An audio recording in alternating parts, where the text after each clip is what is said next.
पानी त 2 बजी खाएको हो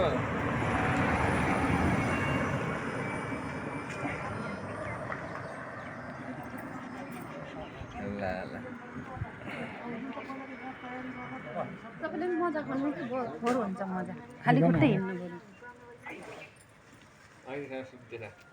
छत्र श्री छत्र जाइर कथेर हिँड्नै गरा ए बाबु त्यसो भए अझै आउनु भएको छैन होला नि ए पुजारी बाबु कहाँ छ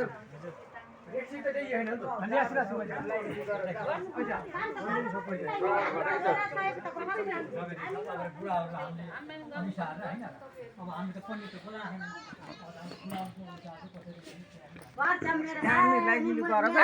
यसो देखाइदेऊ त मलाई पनि काम गर्न जान्छ त्यति गरेर म गइहाल्छु कि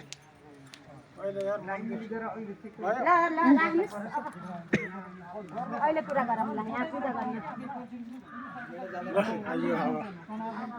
बन्द गरेँ सबैले देखाएछु कि मैले बन्द गरेँ